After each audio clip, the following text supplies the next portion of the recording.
Seigneur, ouvre les écluses des cieux, relâche ta gloire, relâche ta gloire. Seigneur, ouvre les écluses des cieux, relâche ta gloire, relâche ta gloire. Bonjour, je m'appelle le pasteur Edou Eto-Georges. Je n'appartiens plus à une congrégation, mais j'appartiens au corps de Christ. Je suis le pasteur leader de l'église Canaan, la lumière de Jésus-Christ. C'est actuellement là-bas où je sers le Seigneur. Bon, alors, pour vous parler un peu de mon parcours, je suis de formation, je suis médecin de formation. Et la toute première fois que le Seigneur m'appelle, j'étais en formation en Chine. J'avais fait un accident. À travers l'accident que le Seigneur m'a miraculeusement sauvé, parce que j'étais dans une voiture qui s'est complètement écrasée, où j'ai senti une main venir me prendre et me mettre à l'abri pendant que j'étais dans la voiture. Une main invisible, mais qui m'a pris la tête et me la mettre sous le capot de façon à ce que la voiture qu'on avait cognée devant ne puisse pas me toucher. Donc, c'est après cela, j'ai trouvé ça d'un peu miraculeux et il y avait tellement de problèmes. Alors, donc, nous sommes allés dans une église de réveil. À l'époque, j'étais encore protestant. Et en ce moment-là, pendant qu'on priait, alors le pasteur était venu me dire que le Seigneur m'appelle pour son service.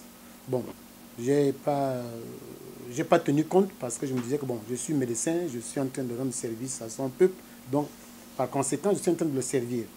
Jusqu'à ce que le Seigneur a permis d'une autre façon, je peux dire d'une main forte, pour que je puisse rentrer au Gabon. Parce que normalement, je travaillais déjà en Chine, après ma spécialisation, je travaillais là-bas et j'étais bien rémunéré. Mais il m'a fait prendre un congé de 1 mois qui, malheureusement, quand j'arrive, je ne suis plus jamais reparti. Et c'était une façon que le Seigneur m'appelait d'abord pour venir le servir au Gabon. Alors, ayant repris les choses, j'ai eu beaucoup de prophéties. Parfois, les patients que je recevais venaient me dire « Oh, le Seigneur veut que tu le serves ». Il y a d'autres qui venaient me montrer des visions où j'étais soit en train de prêcher, où j'étais en train de prier pour les malades, où j'étais en train de conseiller les gens, etc. Bon, ça a fait des années, je n'ai pas vraiment tenu compte de tout ça là, jusqu'à ce qu'un jour, c'est 2 de mes patientes qui sont venues m'inviter dans une église. Je ne savais pas quelle église c'était. Moi, j'étais protestant toujours. Et d'abord, l'invitation, je ne savais pas que c'était dans une église. Je croyais que c'était pour aller peut-être prendre un bon bouillon un dimanche. Mais je me suis retrouvé à l'église du message du temps de la fin, qu'on appelle le message du temps de la fin, le message de William Marion Branham. Alors, quand j'arrive à la cour de cette église, je voulais faire demi-tour parce qu'au départ, je ne savais pas que c'était une église. Et puis déjà, à l'époque, je n'aimais pas les églises éveillées. Quand je vais faire demi-tour, le Seigneur me demande, j'entends une voix qui me dit « rentre ». Alors, je suis rentré. Et le premier jour que je suis entré dedans, alors, le Seigneur a donné un message au pasteur qui prêchait, pour venir me donner un message pour dire que Dieu m'appelle pour le servir. Et c'est la première fois aussi que j'ai entendu d'un nom que je n'avais jamais lu dans la Bible. Comme on a cité le nom de Branham. Bon, ça m'a un peu troublé, mais bon. Comme quelque chose me demandait, reste, écoute. Si bien que on m'a fait une seule invitation. Le reste du temps, j'allais de moi-même. Plus personne ne m'a forcé, plus personne ne m'a invité d'y aller. Et j'y allais parce que j'ai trouvé quelque chose d'un peu particulier, un peu quelque chose de nouveau dans un premier temps. Alors, je suis resté longtemps. Pendant ce temps, je recevais encore d'autres invitations, des appels. Le Seigneur venait me parler, me montrer des songes, mais vraiment, je ne voulais pas. Jusqu'à ce que il a commencé à utiliser d'une façon, d'une main forte. Il a commencé un peu à me donner des pressions pour que si je ne le sers pas, certaines choses vont arriver dans ma vie, etc. etc. Alors, j'ai commencé donc à le servir. C'est comme ça que j'ai reçu l'appel. Et quand je reçois l'appel, il m'a montré d'abord une vision où j'étais en train de racheter les âmes parce qu'il y avait des âmes qui tombaient, qui tombaient dans un cratère, je peux dire dans l'enfer. Et moi, j'étais au bord de ce grand trou noir, dans un petit hangar, avec un monsieur. Les âmes qui tombaient, on les attrapait d'une main et on les mettait en sécurité. Ça, c'est d'abord la première vision qui m'a montré dans le cadre de sauver les âmes. Alors, ce qui a fait le tournant dans ma vie, c'était, je suis fan de Bitam. Et comme tout bon fan, nous aimons jouer le songo. Alors, il m'arrivait des après-midi, après les consultations à l'hôpital, je vais pour manger et puis je vais passer toutes les après-midi, toute la nuit en train de jouer au songo. Alors, je faisais ça des mois. Il m'arrivait même des jours où je pouvais, par exemple les week-ends, je pouvais passer toute la nuit en train de jouer au songo. Alors, il fut un après-midi, pendant que j'étais en train d'y aller, alors j'ai vu une vision où le Seigneur m'a apparu dans une flamme de feu. J'étais au stade, c'est au niveau de l'Assemblée nationale, derrière l'Assemblée, c'est là-bas où j'allais jouer. Alors, pendant que je marchais, je me suis retrouvé dans un stade. Et dans ce stade, il y avait le feu de bois. Et dans le feu, il y avait des flammes qui sortaient. Et dans les flammes, j'ai vu le visage de Jésus qui est apparu avec des flammes comme un lion, je sais. Alors, dès que j'ai vu ça, je me suis agenouillé. Je commençais à dire, pardon Seigneur, pardon Seigneur. Je ne savais pas pourquoi je demande pardon, mais il m'a dit, est-ce ça l'église que je t'ai demandé de faire? Alors, à partir de ce moment-là, je tremblais. Et il m'a juste dit le mot là, et puis la vision s'est coupée. Et c'est à partir de ce moment aussi que j'ai décidé de ne plus jamais jouer au songo, et que désormais je vais commencer à le servir. C'est comme ça que l'histoire a commencé. Mais en le servant, j'étais toujours à côté des pasteurs qui étaient des leaders. Je donnais des messages de temps en temps pendant qu'ils sont peut-être soit auto-occupés ou bien fatigués. Donc je le servais de cette façon jusqu'à ce que quand 2019 arrive, un peu avant le corona, le Seigneur m'appelle pour me dire que ce n'est plus le moment de rester au banc de touche.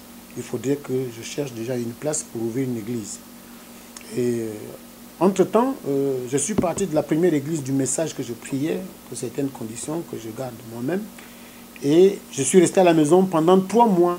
Et pendant les 3 mois, il savait que j'avais le désir d'écouter la parole. Il m'a dit, bon, dans ce cas, va d'abord dans telle autre église. Il m'a donné le nom du pasteur. Je suis allé.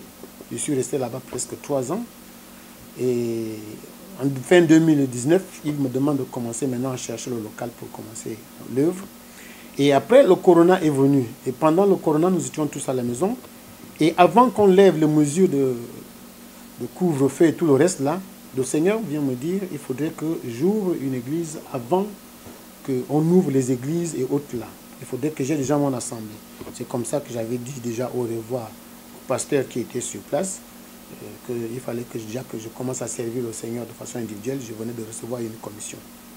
Voilà, c'est comme ça que quand on lève les mesures barrières, alors j'ai ouvert une assemblée au Kala. C'est là-bas où j'ai commencé la petite œuvre de servir le Seigneur. Alors, effectivement, il faut reconnaître que quand on est scientifique, et être un bon croyant, c'est assez compliqué. C'est assez compliqué. Pourquoi? Parce que la religion, ou bien tout ce qui concerne le spirituel, ça veut dire Dieu, ou de miraculeux, est basé sur la foi. Alors que la science, elle est basée sur l'expérience, sur les preuves palpables, des choses qu'on peut démontrer. Alors que les choses de Dieu, ce sont des choses que nul ne peut démontrer. Déjà démontrer que Dieu existe, même si tout le monde croit en Dieu, personne ne peut le démontrer, à moins de voir déjà ce qu'il a fait. C'est-à-dire par des miracles, on croit que Dieu existe effectivement. Donc effectivement, c'est un peu compliqué de servir le Seigneur étant scientifique et encore moins étant médecin, parce que quand vous êtes en médecine, alors là-bas, ce n'est pas une question que je crois que ce médicament peut agir. Non, il faudrait que tu aies des preuves, des indications par rapport à ce médicament et par rapport à la pathologie qu'a la personne. Alors, il faut cause à effet démontrable. Alors qu'avec Dieu, tu ne peux rien démontrer. Tu crois, tu dois croire et la chose arrive. Donc, effectivement, ça causait une confusion au point où, certains des collègues peut-être me trouvaient un peu bizarre parce qu'il m'arrivait des moments avant de commencer l'intervention, avant de commencer les consultations, par exemple, je pouvais prier pour que le Saint-Esprit vienne me guider à mieux diagnostiquer, à mieux opérer sans qu'il y ait des incidents, etc. Et je me rappelle un jour, j'avais prié sur un petit enfant, je crois qu'il avait 6 mois, qui avait été évacué de Port-Gentil. Alors, le médecin de Port-Gentil m'appelle, pour la petite expérience, il m'appelle, comme j'étais à l'époque peut-être presque seul médecin dans un institut public qui faisait la chirurgie pédiatrique. Alors, on m'oriente un enfant depuis Port-Gentil, le médecin m'appelle, il me donne des indications, l'enfant avait ce qu'on appelle une invagination, c'est une sorte d'occlusion où l'intestin rentre dans l'intestin, etc. Alors, en médecine, il y a des indications où on peut faire le lavement, ça veut dire qu'on peut souffler soit de l'air, soit d'un liquide, etc. Après un certain temps, c'est contre-indiqué, on ne peut plus le faire. Alors, quand le médecin là m'appelle, on a préparé le bloc pour le lendemain et on a préparé l'ambulance qui devait aller chercher l'enfant à l'aéroport. Alors, l'enfant devait voyager le lendemain matin. La nuit, quand je m'en vais dormir, alors Dieu vient me montrer dans le songe comment est-ce que je devais traiter cet enfant et que cet enfant ne devrait pas aller au bloc. Il me montre exactement comment il fallait faire, mais quand je me réveille le matin, je dis, mais attends, ce que le Seigneur me demande de faire est carrément contre-indiqué à ce que la médecine me demande de faire. Ben, je ne sais pas ce que je vais faire. Bon, Dieu merci, après cette réflexion, j'ai oublié. Et quand l'enfant est arrivé vers les 10 heures, on m'a appelé à l'aéroport. On a envoyé l'ambulance qui est partie chercher l'enfant. Derrière moi, j'ai demandé à ce qu'on prépare le bloc parce que j'avais déjà complètement aussi oublié ce que le Seigneur m'avait demandé de faire la nuit. Alors, quand l'enfant est arrivé aux urgences, je suis allé avec un interne. On a fini d'examiner le bébé. Effectivement, il y avait une occlusion. L'échographie montrait qu'il y avait une invagination. Et comme ça avait déjà dépassé 24 heures, alors il était contre-indiqué de faire une quelconque manœuvre manuelle, soit par injection d'eau ou quoi que ce soit, etc.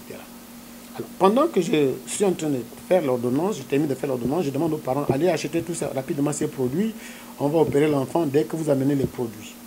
Quand je quitte les urgences et que je commençais à descendre la pente des urgences pour aller à mon bureau, qui était dans un autre bâtiment, alors j'entends une voix qui me dit, est-ce que c'est ce que je t'ai dit de faire sur ce bébé? Je me tourne, je regarde, c'est l'interne qui était avec moi, c'était une fille, d'ailleurs ce n'était pas la voix d'une fille.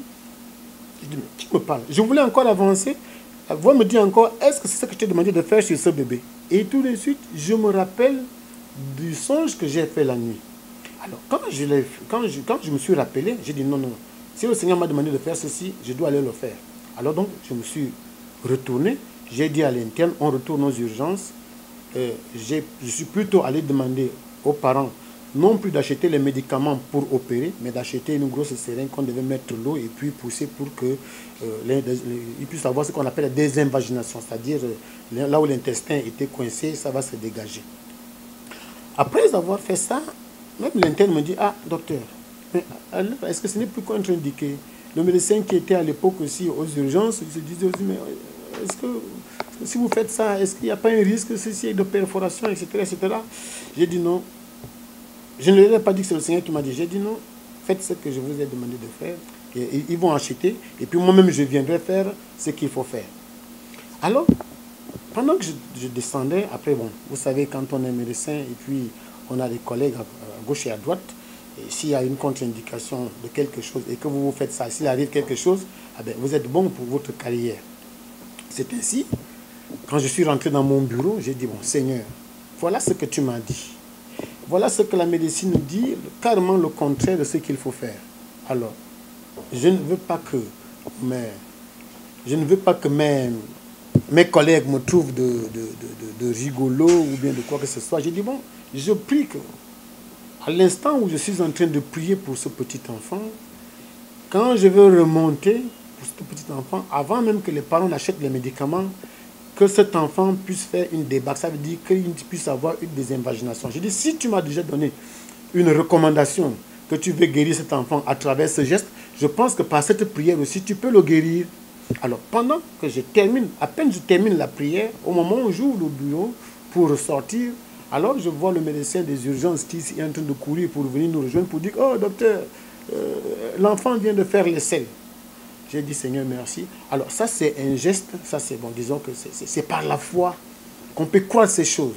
Mais si vous êtes médecin, vous vous êtes basé seulement que sur la médecine, bon, c'est bien, mais il faut savoir que le médecin, le personnel médical soigne, mais la vraie guérison, elle ne vient pas des médicaments que nous donnons. La vraie guérison ne vient pas de ce que nous pouvons donner comme soin, mais la guérison vient de Dieu. Parce qu'il est écrit, c'est l'Éternel qui te guérit de toutes tes maladies. Et il a encore écrit que par tes maîtrises de Jésus-Christ, nous sommes guéris. Ça veut dire que Dieu peut permettre qu'un malade vienne trouver la guérison à l'hôpital à travers un soin, mais le Saint-Esprit est là pour mieux nous guider dans ça.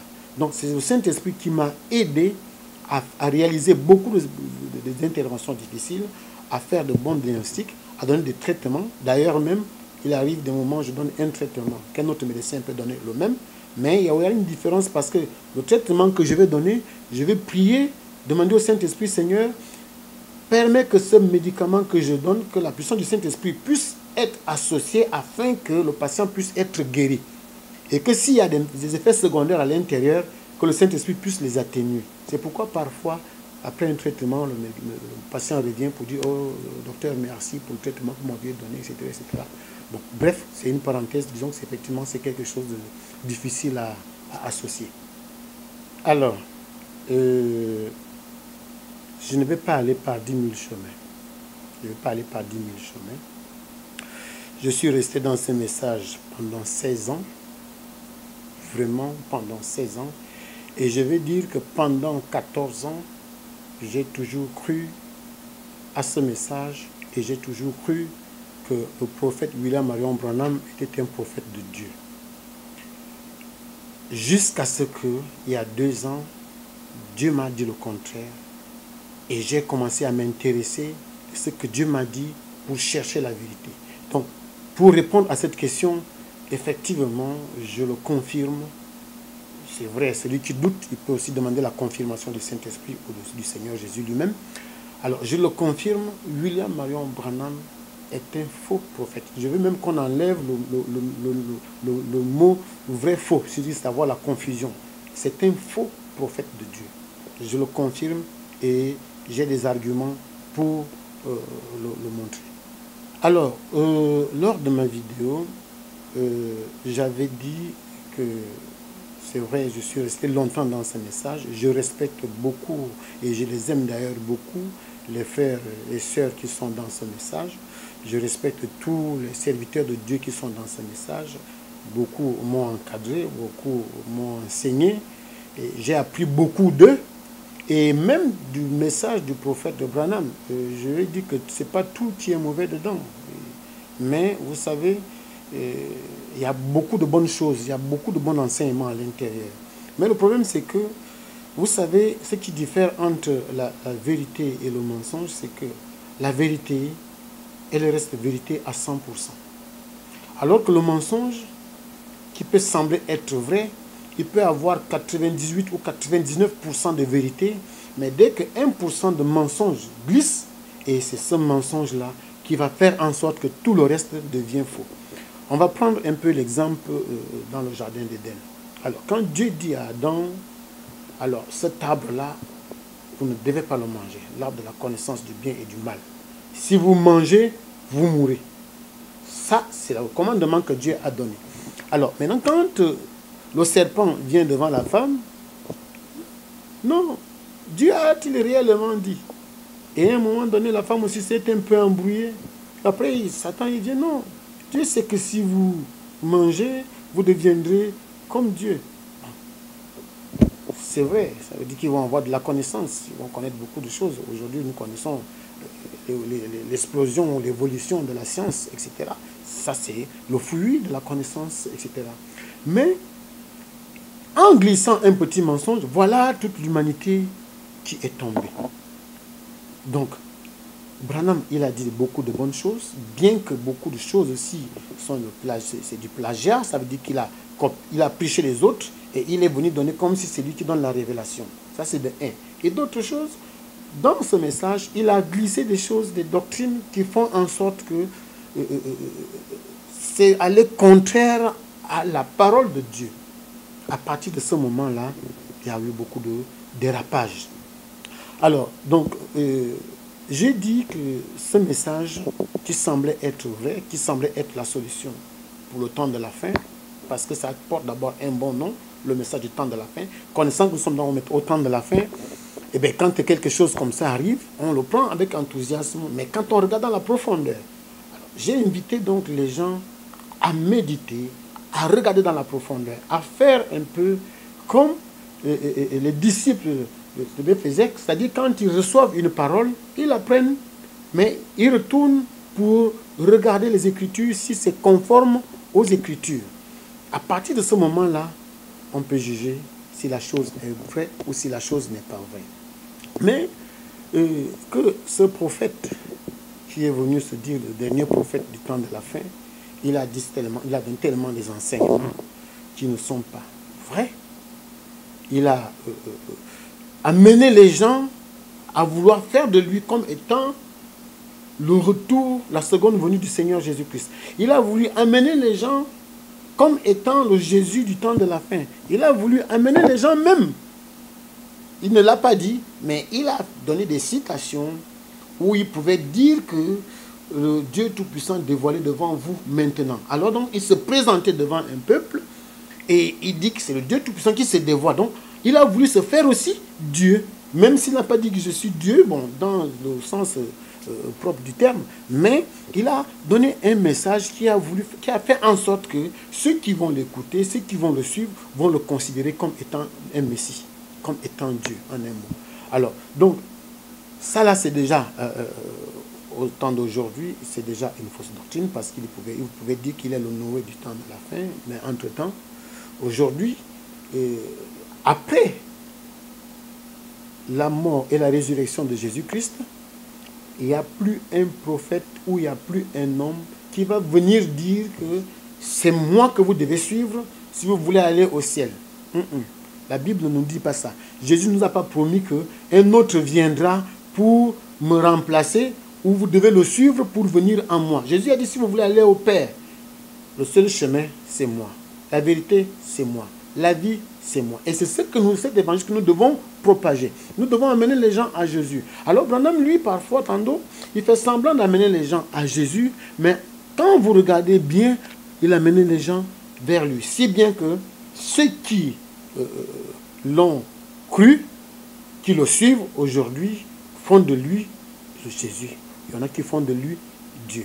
Et c'est pourquoi vous allez voir que dans ce même message, vous allez avoir beaucoup de doctrines dans un même message, beaucoup de contradictions, au point où des églises, telle église du message est contre telle église du message parce que celui a fait telle déclaration, l'autre a fait telle déclaration. Tout simplement pourquoi? Parce que Branham lui-même, dans ses citations, il y avait des citations contradictoires au même sujet. Donc c'était déjà quelqu'un de contradictoire qui changeait au fur et à mesure. Ces choses-là, on peut les voir en détail. Et moi, je n'ai pas vraiment envie de perdre trop de temps dans ça, sauf si quelqu'un veut avoir une position précise par rapport à un sujet, alors je lui montrerai certaines citations, je lui montrerai certaines choses et que la personne elle-même aille examiner. Mais le problème, c'est que dans ce message, ayant beaucoup de citations sur un sujet, alors chacun va prendre la citation qui peut arranger sa condition pour qu'il puisse avancer dans le sens qu'il veut. Donc c'était vraiment un mélange et un message qui non seulement embrouille les enfants de Dieu, et quand vous allez dans la profondeur, vous allez voir qu'il y a beaucoup de choses qui ne sont pas vraies. Bon, ça c'était une parenthèse. Mais la vraie chose, c'est que aujourd'hui, ce message, hier, ce message, dans le futur, ce message n'amène personne au ciel. C'est un message qui amène les gens en enfer. Un message qui amène les gens en enfer. Pourquoi je le dis? Je le dis en conséquence de cause. Le 11 novembre 2019, le Seigneur m'a donné une commission. Il m'a dit, je t'ai fait entrer dans ce message. Je parle de 2019, hein, mais la déclaration, écoutez, regardez, la déclaration, je l'ai faite il y a 2 semaines. Et j'ai fait la déclaration dans mon église il y a peut-être 4-5 mois. Mais de 2019, au 11 novembre, quand il est venu me voir, il m'a dit, voilà la commission que je te donne, qui est différente des autres commissions. La première commission que tout serviteur de Dieu doit avoir, c'est amener les âmes à Jésus. Ça veut dire faire sortir les gens du monde des ténèbres à la lumière, de la mort à la vie. Voilà la mission de tout vrai serviteur de Dieu. Alors, il m'a dit, j'avais une mission particulière, celle de faire sortir 16 enfants. Ce qu'il m'a dit. Je dois faire sortir 16 enfants de ce message pour les ramener à la vérité. Mais je ne pouvais pas de suite exécuter parce que vraiment, c'est un truc comme... C'est un message que j'ai reçu comme ça, là, une commission que j'ai reçue comme ça. Là. J'étais moi-même, je suis rentré en moi-même au point où j'étais troublé, où je voulais avoir la confirmation. Est-ce que c'est vraiment du Seigneur que ça vient ou ça vient de Satan? Parce qu'à un moment donné, je me suis dit que ça vient de Satan. Puisque je l'ai écrit ce message et que je ne sais pas pourquoi, Branham étant son prophète, aujourd'hui, ça va amener les gens en enfer. Alors, j'ai fait plus de 2 ans dans cette concertation, dans cette méditation, jusqu'au moment où le Seigneur est encore venu me demander d'arrêter de prêcher Branham derrière sa chair. Alors, avant de faire la déclaration, j'ai fait 2 mois dans notre assemblée. Je ne prêchais plus parce que je méditais. Et à un moment donné, j'étais obligé de faire une retraite dans une pièce fermée où je ne voyais pas le dehors. Je voyais le dehors seulement pour aller peut-être me soulager parce qu'il n'y a pas de toilette à l'intérieur. Mais j'étais là en train non seulement de méditer et de prier. Mais la première nuit que je passe pour cette retraite, parce que c'était 2 semaines de retraite que j'ai décidé, pour que le Seigneur lui-même vienne me répondre. Je ne veux pas être dans la confusion. La première nuit même que je rentre dans cette retraite, la nuit, le Seigneur vient me révéler que ce message est faux. Et il confirme même que Branham, le prophète lui-même, est en enfer. Et que tous ceux qui meurent dans ce message vont en enfer. Mais ça m'a troublé. Mais malgré ça, j'ai continué un peu à méditer, à regarder un peu ce message, à regarder certaines choses.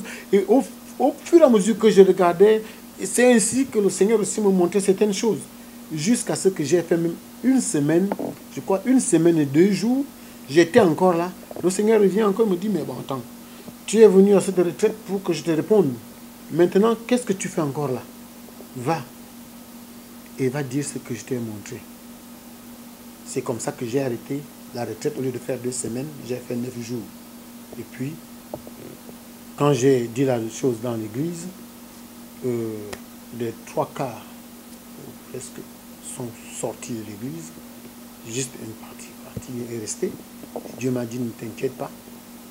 Il y en a qui vont revenir. Il va envoyer aussi d'autres personnes, etc. Donc, et c'est comme ça que je suis resté.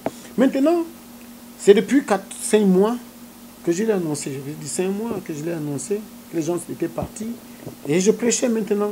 Parce qu'au départ, je prêchais Branham comme étant le prophète de Dieu. Mais maintenant, il me dit de ne plus prêcher Branham derrière sa chair. À moins que je vais faire un témoignage contre ce message. Par conséquent, de ne plus perdre le temps. Branham a dit ceci, etc. Et de prêcher seulement ce que lui, il veut que je prêche. Ça veut dire prêcher Jésus-Christ ressuscité. Et prêcher que nous sommes au temps de la fin, que les gens doivent donner leur vie à Jésus pour sauver leurs âmes parce qu'il revient bientôt. Voilà le message qu'il est venu me donner et que j'ai continué à donner. Et maintenant, il y a de cela 2 semaines, 1 semaine et demie, 2 semaines environ, il va me dire, qu'attends-tu? Ce que je t'ai dit, parce que la Bible dit, ce que je t'ai dit tout bas à l'oreille, toi tu dois le proclamer tout haut. Qu'attends-tu pour commencer la mission que je t'ai demandé de faire? Mes enfants meurent. Commence. C'est la même chose aussi, j'ai écouté le témoin, il est venu aussi dire la même chose. J'ai vécu la même expérience il y a 2 semaines où le Seigneur me dit, mais ce que je t'ai montré, ce que je t'ai dit de faire, tu attends quoi? Et c'est comme ça que j'ai commencé à publier certaines déclarations que je ne pouvais dire que dans mon église. Et depuis que j'ai commencé, il y a des pasteurs qui m'appellent pour me dire non, il faut aller doucement, si tu fais ça seulement dans ton église, etc. etc. Bon, il y en a qui croient à la révélation que Dieu m'a donnée, il y a d'autres qui ne veulent même pas t'écouter, il y a d'autres qui vraiment, bon, cet homme-là, bon, au départ on le met, mais ce qui maintenant, ça fait en sorte que je suis devenu leur ennemi, je suis devenu, disons, leur sujet de prédication dans les églises. Bon, moi je l'ai dit seulement que, et c'est le message que j'avais donné la dernière fois, de prier Dieu, que Dieu leur ouvre réellement les yeux pour voir la profondeur de ce message. Parce que si un homme leur dit, si quelqu'un leur dit, ce n'est pas sûr à 100%. Dieu est fidèle. Dieu, quand tu lui demandes, il dit que je ne laisserai pas mon peuple dans la confusion. Il dit, demandez, on vous donnera. Si tu lui demandes réellement, Seigneur, je veux connaître la vérité par rapport à ceci, il ne manquera pas d'ouvrir les yeux à quiconque le désire. Mais si tu te fermes d'abord pour dire, non, non, non, moi, en dehors de ce message-là, il n'y a plus autre chose là, ben, ça n'engage que toi. Ça n'engage que toi. Et maintenant, pour ceux qui vont prier, pour demander la volonté de Dieu, qu'ils ne prient pas au Dieu de William Marion Branham. Parce que quand tu vas prier au Dieu de William Marion Branham, Branham travaillait sous une entité diabolique qui le poussait dans son ministère, qui lui montrait des choses dont il faisait les discernements. Alors, quand tu vas le faire, alors c'est cette entité qui viendra te révéler des choses qui sont faux pour que tu restes dans le faux. Mais si tu pries le Seigneur Jésus-Christ, le véritable, celui de Nazareth, en ce moment-là, il te montrera des choses pour que tu puisses sortir de cette prison. Parce qu'effectivement, le message, c'est une prison qui n'est pas facile d'en sortir. Quand tu rentres, c'est facile de rentrer, mais pour sortir, ce n'est pas facile de sortir. Alors, pour les personnes qui veulent servir le Seigneur, le tout premier conseil que je vais leur demander, quand ils veulent servir le Seigneur, je ne suis pas expérimenté dans ça. Je n'ai pas un grand ministère, je suis un petit pasteur. Mais pour la petite expérience que j'ai, alors le premier conseil que je vais leur donner, c'est que il faut servir le Seigneur, c'est bien, mais il ne faut pas le servir en dehors de sa volonté. Ça veut dire que si tu veux devenir pasteur, ce n'est pas à toi de te lever un bon matin pour dire que je vais aller servir le Seigneur, pour devenir un pasteur, pour avoir une église, une grande église, où je vais avoir les dons, où je vais avoir ceci, etc. Non, il faut réellement attendre l'appel. Si Dieu t'a appelé pour le servir, il faut attendre l'appel. Il faut attendre qu'il te donne la commission. Il faut attendre qu'il t'oriente. Et en ce moment-là, tu le serviras dans sa volonté parfaite. Ne le sers pas par le désir. C'est vrai que le vouloir et le pouvoir viennent de Dieu, mais ne sers pas Dieu qui veut. Mais sers réellement Dieu qui Dieu a appelé et il donne le pouvoir et les armes nécessaires pour conduire cet homme. Donc ça c'est le premier conseil. Le deuxième conseil, c'est qu'il faut vraiment beaucoup prier. Il faut beaucoup prier, vraiment, il faut beaucoup prier. Il faut beaucoup méditer la parole de Dieu. Ça veut dire beaucoup lire la Bible. Ça te donnera de l'inspiration. Et la prière, ça fera en sorte que tu sois toujours en connexion avec le Saint-Esprit. Ça fera en sorte que Dieu se rapproche de toi pour te révéler certaines choses qui sont cachées, etc. Et de temps en temps, jeûner. Et pour le jeûne, je vais dire, bon, ça ne sert pas à grand-chose de jeûner tout le temps.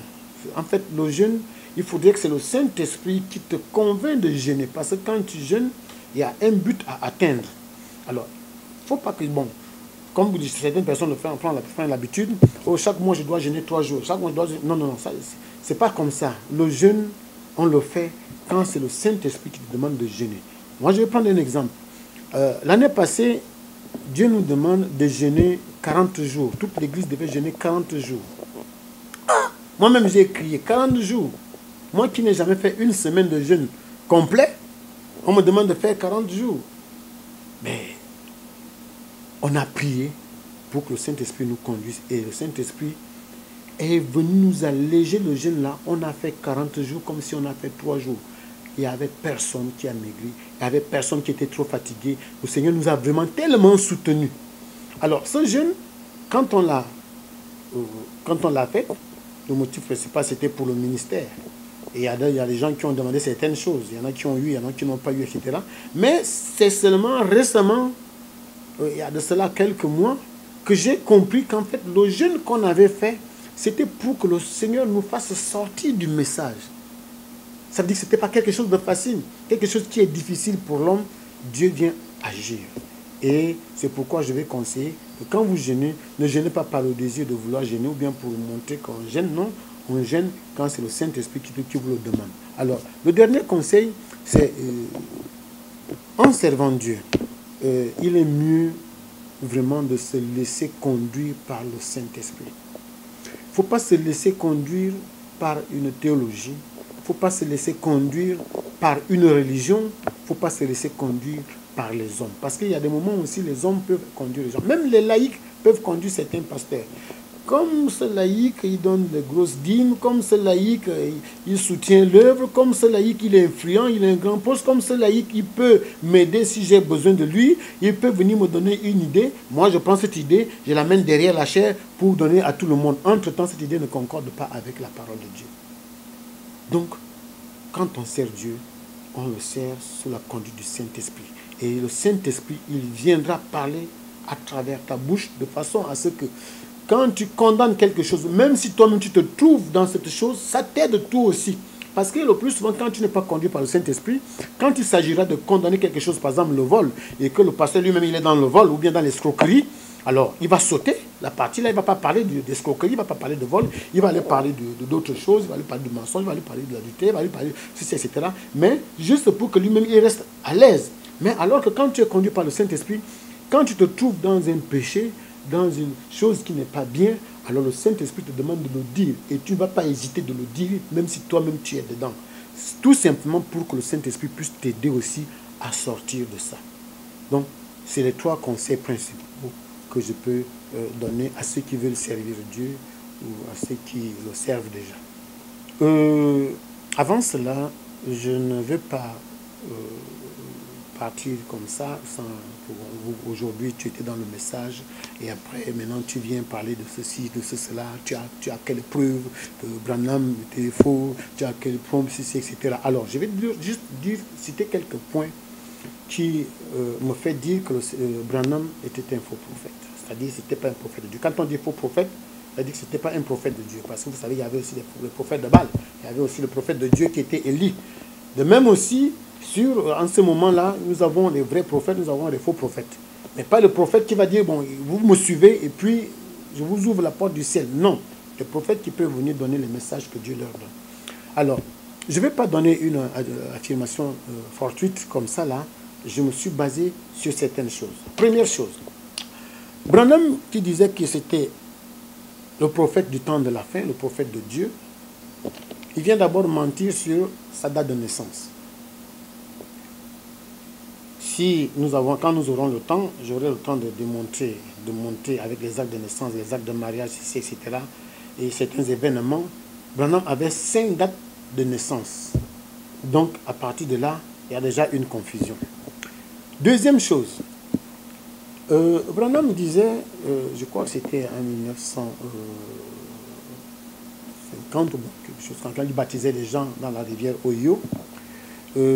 Quand il baptisait les gens, il y avait des milliers de personnes là au bord de la rivière et les gens ont entendu une voix qui criait du ciel pour dire que de même j'ai envoyé Jean-Baptiste comme précurseur de la première venue de Christ, de même ce message est le précurseur de la seconde venue de Christ et qu'il y avait des milliers de gens qui étaient autour pour écouter ça. Alors, ça là, on a fait des recherches.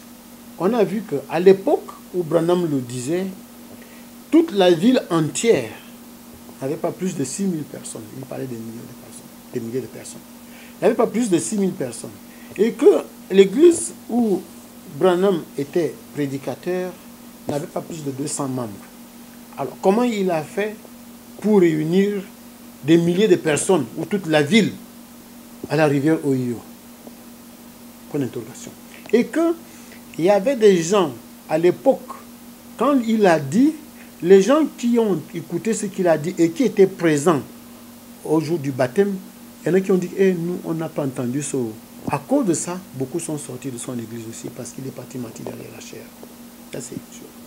Autre chose, vous savez, quand on arrive dans ce message, on voit les photos derrière. Quand on regarde, il y a une photo qu'on dit c'est la photo de l'ange. En fait, ce n'était même pas que la photo, c'était la photo de l'ange. C'était un être surnaturel et que la photo a été confirmée que c'est authentique par un expert de FBI. Quand on va regarder dans les recherches, parce qu'on peut trouver tout cela, on se rend compte que la personne dont il lui donnait le nom, de 1, n'était pas le directeur de FBI, de 2, ne travaillait même pas FBI, mais c'était plutôt le photographe chef qui filmait les campagnes et tout ceci, etc.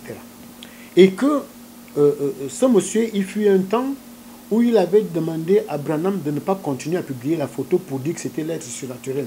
il n'en est rien de cela.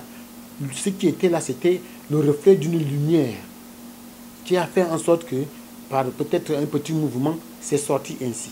Et cette photo, quand c'était une photo noire et blanc. C'est avec au fil du temps qu'on la met en couleur au point où on va penser que vraiment c'est vraiment le truc du colonne de feu, etc. Donc, à quel moment ce photographe avait laissé maintenant Branham changer d'avis? Enfin, Branham a l'autorisation de publier la photo et de faire de la photo ce qu'il veut. Il fut un temps où son fils avait été arrêté. Et quand son fils avait été arrêté, il devait être exécuté à la chaise électrique aux États-Unis. Alors, le monsieur, le photographe en question, appelait le prophète. Il dit, ah, voilà, mon fils veut mourir, on va le tuer, etc., etc. Est-ce que tu peux venir prier pour mon fils pour la dernière fois? Branham s'était déplacé donc pour aller prier pour son fils. Et quand il est parti prier pour son fils, il y avait une petite campagne là, et après avoir prié pour son fils, je ne sais pas s'il a été libéré ou pas, mais le photographe a dit, bon, par rapport à ce que tu viens de faire là, moi je peux bien te donner, mais je te donne l'autorisation de publier la photo et de dire ce que tu veux. Branham a commencé maintenant à prendre la photo pour dire que c'était le même être, la colonne de feu qui accompagnait Jésus, juste pour montrer que, qui accompagnait Moïse, juste pour montrer qu'il est à la dimension de Moïse. Ça c'est les détails de ça, on va donner ça après. Deuxième, autre chose, c'est que on voit aussi une photo qu'on appelle la nuée de gloire. Alors, il disait que c'est la nuée, c'est les ailes des anges qui sont venus lui révéler le message des 7 sceaux. Chaque ange avait un message pour chaque sceau. Ce sont ces ailes-là, quand ils ont quitté la terre pour retourner, qui ont formé cette nuée quand on voit. Dans d'autres versions, on dit que ce sont les anges là qui l'ont pris pour aller lui révéler les 7 sceaux dans les airs. D'autres, bon, il y a tellement de choses derrière. Mais, et Branham lui-même dit que quand la chose s'est passée, il était là. Mais quand vous allez suivre Branham au fur et à mesure, vous allez voir que dans un premier temps, il ne parlait pas de ça. Mais quand ça a commencé à être publié, il commençait maintenant à prendre ça et il ramenait ça petit à petit vers lui, jusqu'à ce qu'il a dit que quand la chose s'est passée, il était là. Entre-temps, quand on va vérifier encore, on se rend compte que quand la nuée de gloire s'est apparue, le 28 février 1963, Branham n'était même pas à l'endroit. Branham n'était même pas là en endroit. Il était à une campagne d'évangélisation parce que partout où Branham partait, il y avait des prédications qu'il faisait et les gens enregistraient et on mettait les dates. Et on va voir, il y a des prédications qu'il a enregistrées au même moment qu'il était à plus de 400 km de là où la nuée de gloire s'est produite, la soi-disant nuée de gloire.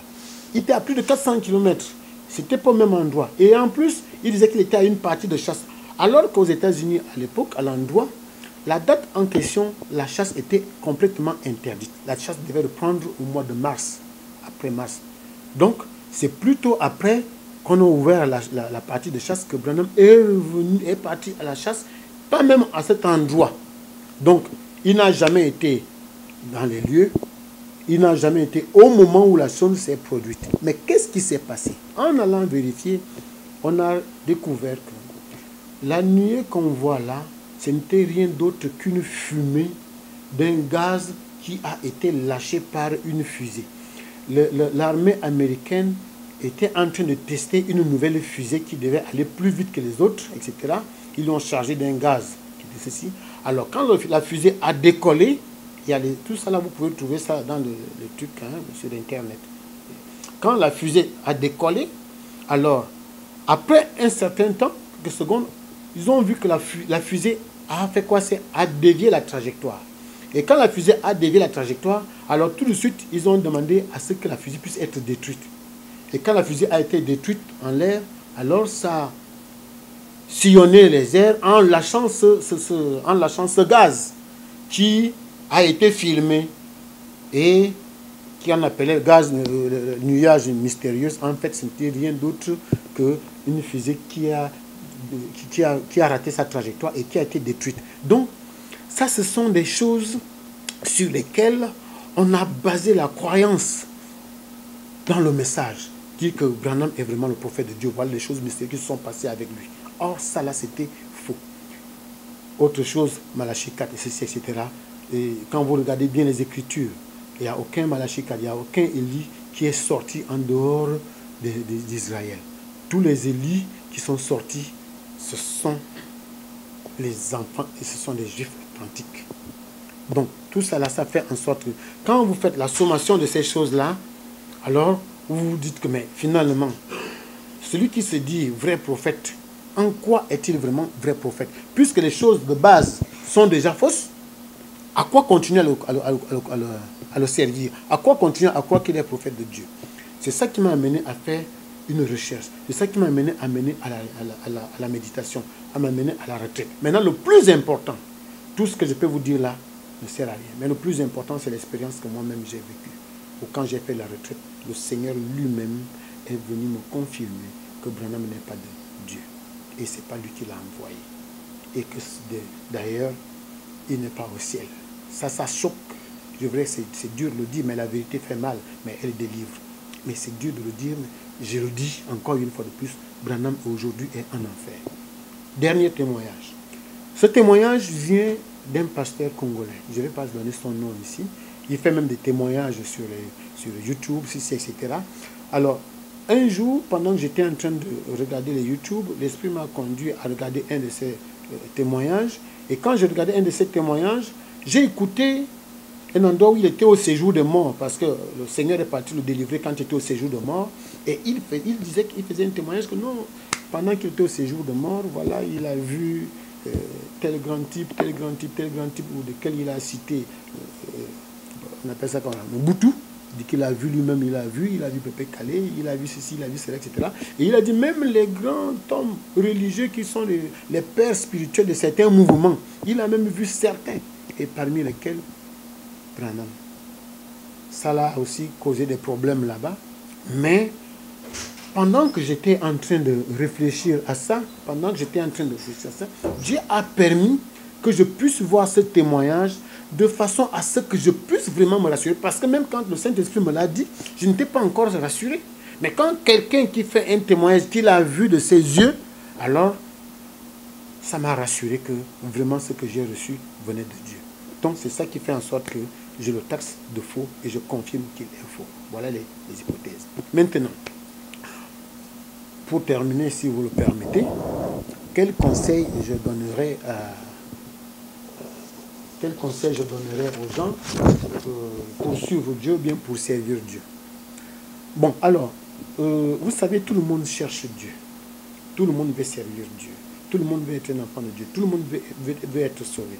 Le premier conseil, c'est d'abord de beaucoup prier, dans un premier temps. Le deuxième conseil, c'est que quand on vous invite dans une église, ou bien quand vous êtes dans un mouvement religieux, alors vous devez prier et demander à Dieu de connaître la profondeur de la religion, dans un premier temps, que vous êtes, dans un deuxième temps, de l'église dans laquelle vous priez, dans un troisième temps, qui est le plus important, la profondeur du leader, ça veut dire du pasteur qui est dans cette église. Seigneur, montre-moi, est-ce vraiment ton serviteur? Est-ce vraiment ta volonté qu'il fasse ce qu'il est en train de faire? Est-ce aussi ta volonté que je puisse demeurer dans cette église? Parce que beaucoup viendront, vont dire ils servent Dieu. Entre-temps, il y en a qui savent qu'ils ne servent pas Dieu, ils servent leur Dieu, mais ce n'est pas le Seigneur Jésus-Christ. Alors donc, ils sont là, pas pour vraiment sauver les âmes et l'amener à Christ, mais plutôt pour les ravir la vie et les amener à Satan. Donc, ça c'est aussi un conseil qu'il ne faut pas manquer de faire. Et de surcroît, quand vous arrivez dans une église, vous avez écouté le pasteur. Quand vous retournez à la maison, fléchissez encore les genoux pour demander à Dieu, là où j'étais, est-ce que tu me demandes de repartir? Et quelle est la profondeur? Est-ce que c'est vraiment ici? Parce que même Dieu peut même vous révéler que cet homme, c'est mon serviteur.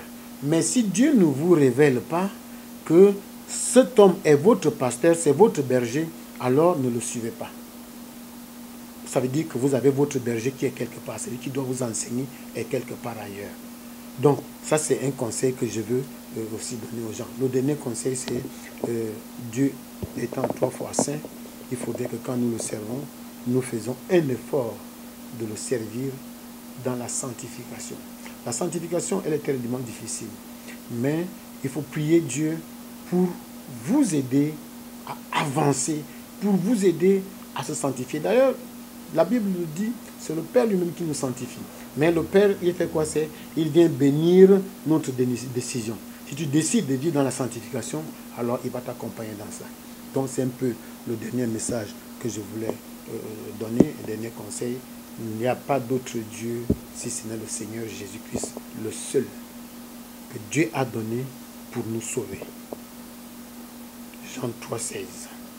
Dieu a tant aimé le monde, Dieu nous a tant aimé qu'il a envoyé son Fils unique, pas un autre Fils, pas un autre prophète, qui est Jésus-Christ, afin que quiconque croit en lui ne périsse point, mais qu'il ait la vie éternelle.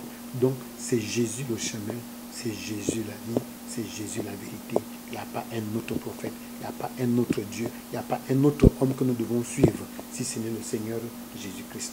Que Dieu vous bénisse. Seigneur, ouvre les écluses des cieux, relâche ta gloire, relâche ta gloire. Seigneur, ouvre les écluses des cieux.